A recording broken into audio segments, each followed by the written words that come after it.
professor Luan Martins na área e este é o canal Determina. Hoje trago para vocês outras questões da avaliação trimestral de matemática do nono ano. Agradeço a duas seguidoras do canal, Valdilene Gomes e Daniele Sofia. Galera, vamos agradecer a elas também. Atividade número 15. Os termos da sequência numérica 8, 11, 14, 17 e 20 são obtidos através de uma expressão algébrica que relaciona cada um desses termos com suas respectivas posições nessa sequência. A primeira posição é ocupada pelo termo 8, a segunda pelo 11 e assim sucessivamente. Uma expressão que permite calcular cada termo dessa sequência em função de sua posição P é... Vamos lá, pessoal? Olha o comentário.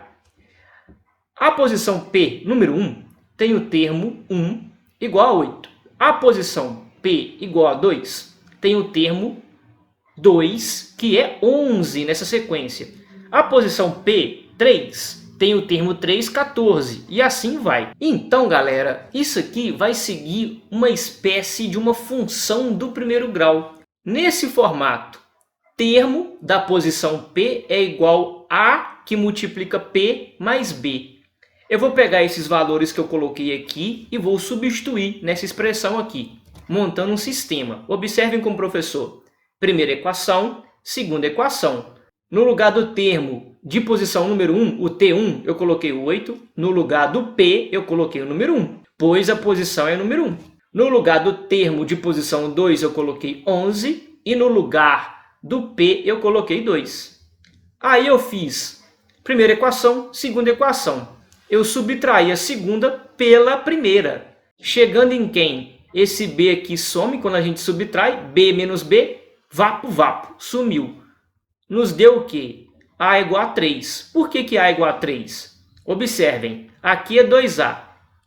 Menos A dá A. Beleza, galera? Voltando aqui. De 1, galera, da equação 1 aqui, o que o professor fez?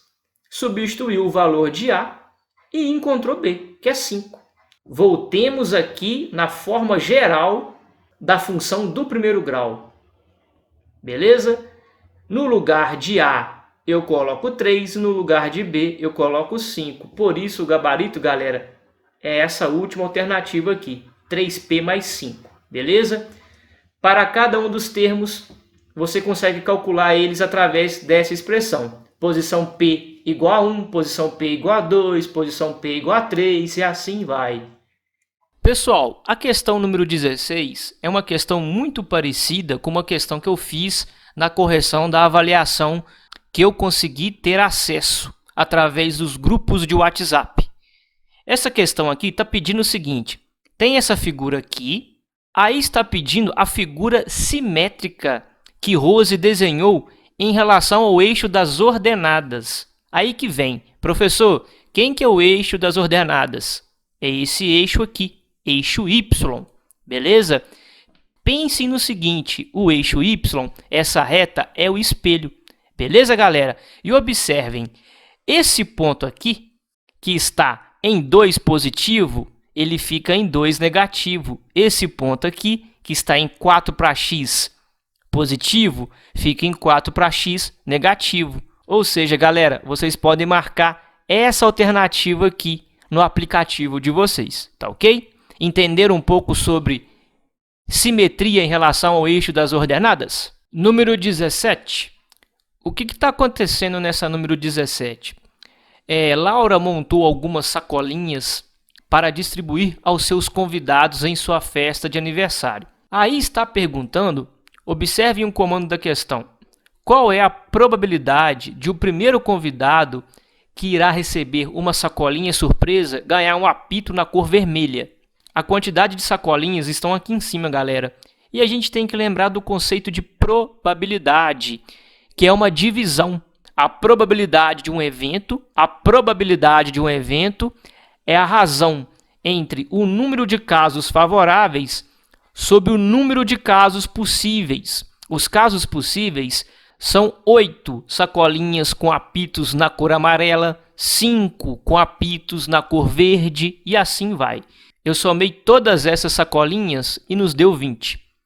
os casos favoráveis que vão te favorecer para resolver esse exercício são as sacolinhas que possuem o apito na cor vermelha. E pelo comando, a gente tem apenas 3 sacolinhas. Observem a resposta. 3/20. A probabilidade do evento que pediu é a razão entre os casos favoráveis sobre os casos possíveis. Partiu para o abraço. É essa alternativa aqui, o gabarito. Número 18, a gente tem que resolver esse sistema de 2 equações aqui, encontrar os valores de x e de y, respectivamente. Vamos ao comentário. Prestem atenção aqui, galera, que a primeira coisa que eu fiz foi essa daqui. A primeira coisa. Observem comigo o seguinte. Por que eu multipliquei por menos 2 em cima e por 3 embaixo? Observem que fazendo isso, eu consigo anular a incógnita y. Eu vou utilizar aqui o método da adição. Professor, mas como é que você chegou nesse resultado aqui de menos 2 no primeiro e 3 no segundo? Observem, o mínimo múltiplo comum dos coeficientes do 3 e do 2 aqui, da primeira equação e da segunda, o MC de 3 e 2 é igual a 6. Então, galera, para anular y, nesse caso, eu tenho que deixar aqui 6y positivo e 6y negativo. E foi isso que eu fiz. A primeira eu multipliquei por menos 2 e a segunda eu multipliquei por 3. Observem comigo. Ficamos com menos 4x, menos 6y é igual a menos 36. Aí, quando eu utilizo o método da soma, fazendo 1 mais 2, isso aqui some. Menos 4x mais 12x, 8x. Menos 36 mais 60, 24. O 8 está multiplicando, ele passa para o outro lado dividindo. 24 dividido por 8 dá 3. Opa, encontramos os x. Opa, encontramos o valor de x. Uai, professor, a gente nem precisava resolver o resto dessa questão, porque aqui o x já é 3 no gabarito. Isso aí, garoto. Isso aí, aluno. Mas, como eu quero explicar para vocês como é que eu cheguei no y igual a 4, eu fiz aqui. Eu peguei a primeira equação, que é essa daqui, é a primeira equação, e substituí no lugar de x, eu coloquei 3. Aí, eu resolvi uma equação do primeiro grau em y, encontrando y é igual a 4. X é igual a 3 e y é igual a 4. Por isso, o gabarito é C, de canal determina. Na questão número 19, pessoal, o Júlio ele vai criar um sinalizador triangular. E ele possui ripas com 15 centímetros, 20 centímetros, 30 centímetros e 40 centímetros e 60 centímetros, que estão separadas nesse conjunto aqui embaixo. Cada conjunto possui 3 ripas. Qual desses conjuntos de ripas Júlio conseguirá fazer o sinalizador com o formato desejado? Ô galera, a gente tem o seguinte problema aqui. Para desenhar um triângulo, a gente precisa saber a condição de existência para um triângulo. E o professor trouxe aqui para vocês a condição de existência. Observem comigo. Para construir um triângulo, é necessário que a medida de qualquer um dos lados seja menor que a soma das medidas dos outros dois e maior que o valor absoluto da diferença entre essas medidas. Vocês podem observar aqui pelo comentário que aonde eu marquei um x nesse grupo de 3 ripas, a gente não consegue construir um triângulo respeitando essa teoria. Qual é a teoria? Você escolhe um tamanho. Esse tamanho tem que ser maior que a subtração dos outros dois em módulo e menor que a soma dos outros dois. E isso não acontece para esses grupos aqui, e sim para apenas o primeiro grupo. Observem, se você escolhe o lado de 30 centímetros, ele é maior que a subtração em módulo dos outros dois que sobram e menor que a soma deles.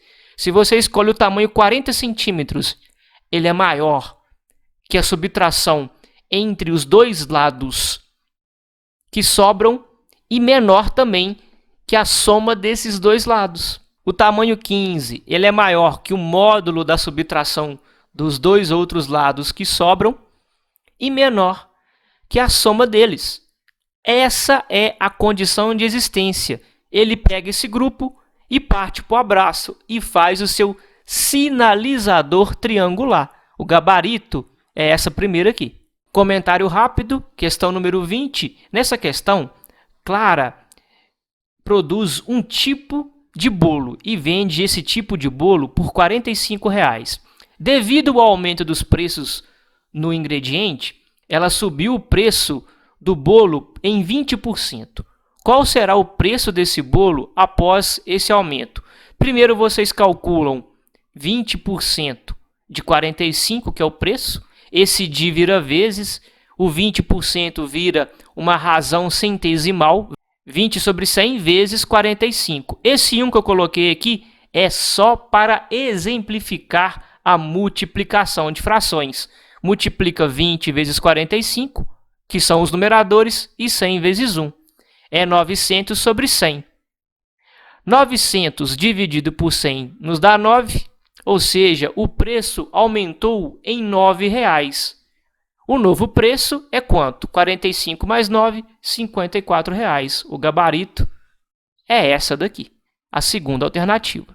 Questão número 21, questão de regra de 3. E vocês podem perceber na leitura do enunciado que as grandezas tempo e distância são o quê? São diretamente proporcionais quando a velocidade é constante. E nesse exercício, a danada da velocidade é constante. Então, vocês podem partir para o abraço.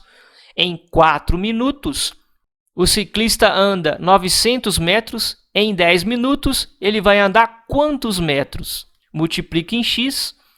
4 vezes x é 4x. 10 vezes 900 é 9.000. O 4 está multiplicando por x? Passa ele para o outro lado. X é igual a 900 dividido por 4. X é igual a 2.250 metros. O gabarito é essa última alternativa aqui. Essa questão número 22 aqui, a Alana vai transportar caixas em sua mudança. Essas caixas aqui, essa caixa aqui que tem essa dimensão. Aí quer saber a quantidade máxima de caixas que a Alana quer levar em sua viagem. Galera, é só dividir o volume do veículo, que é o caminhão, pelo volume de cada caixa. E volume de paralelepípedo, como é o baú do caminhão, e volume de cubo, basta a gente multiplicar todas as dimensões. Altura, largura, vezes o comprimento. Ou comprimento, vezes largura, vezes altura.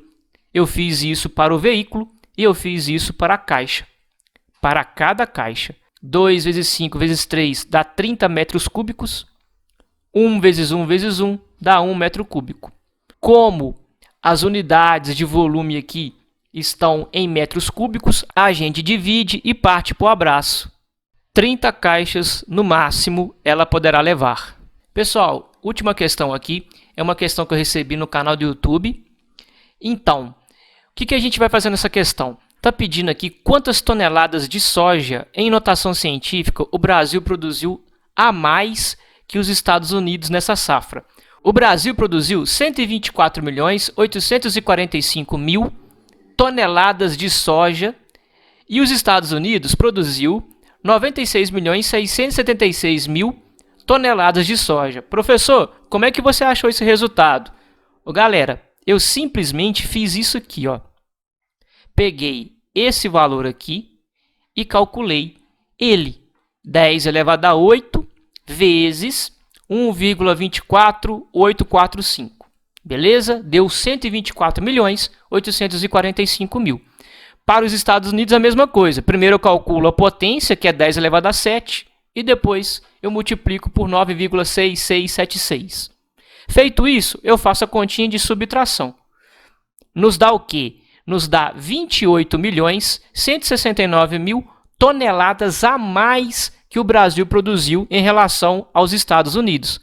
Porém, eu quero em notação científica, NC.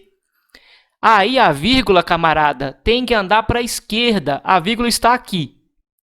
Ela vai para a esquerda.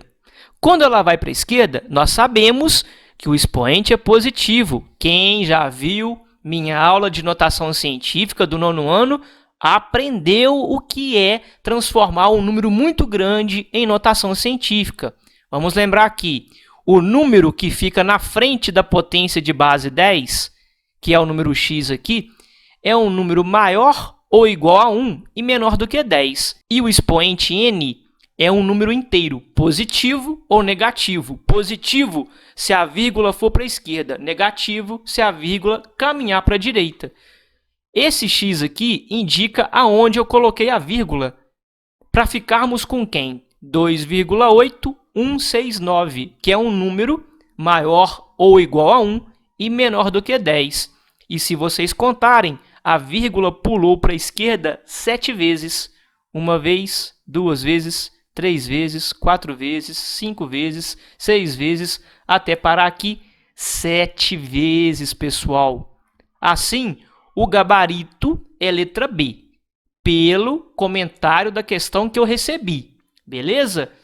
É só vocês identificarem aí o gabarito de vocês, pessoal. Se não for letra B, é só vocês observarem a notação científica do resultado. Até a próxima e bons estudos a todos!